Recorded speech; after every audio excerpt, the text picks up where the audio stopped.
আপনিও কি কখনো শুনেছেন দেবদেবীকে মানুষ তথা ভক্তের সাথে স্বয়ং কথা বলতে? হ্যাঁ, কথাটি অবিশ্বাস্য লাগলেও আজ আমি আপনাদের এমন এক মন্দিরের কথা বলতে চলেছি যেখানকার দেবী স্বয়ং ভক্তের সাথে কথা বলে থাকেন। হ্যাঁ, আর এই মন্দির আর কোথাও নয়, বরং ইন্ডিয়া অর্থাৎ আমাদের ভারতবর্ষে মুম্বাই শহরে অবস্থিত। ওখানে প্রাচীন অলৌকিক একটি দড়িমড়ি মাতার মন্দির রয়েছে।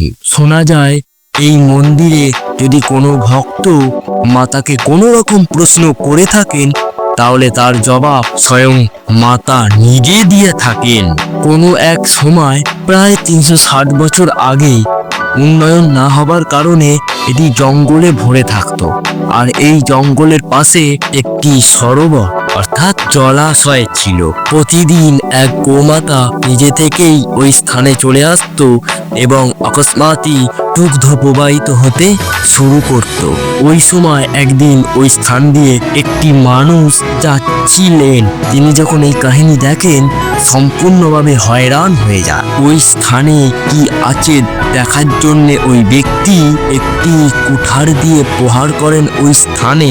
তখন অবিরাম রক্তের ধারা বইতে থাকে ওই স্থান থেকে, আর ওই ব্যক্তি কুঠারটিও সম্পূর্ণ রক্তে ভিজে যায়। আর এই কারণের জন্য সেই দিন রাতে স্বয়ং মা দুর্গা ওনাকে বধ করে দেন। না, স্বপ্নে দেখা দেয় এবং বলেন তুমি যেখানে কুঠার দিয়ে প্রহার করেছো সেখানে অন্য আর কিছু না, স্বয়ং আমার একটি মূর্তি ছিল। এবং আরো বলেন যে ওই স্থান থেকে ওই মূর্তিটি বের করে অন্য কোনো স্থানে প্রতিষ্ঠা করে দাও। আর এটাও শোনা যায় যে যদি কোনো ভক্ত মাতাকে নিজের অথবা অন্য কারো দুঃখ কষ্টের কথা জানান, মাতা ওনার উত্তর স্বয়ং দিয়ে থাকেন। পণ্ডিতজি যখন চাঁদিতে চিকেন মাতার কানের কাছে নিয়ে যান তখন মাতার উপরে থাকা সুপুরি নিজে নিজেই পড়ে যায়।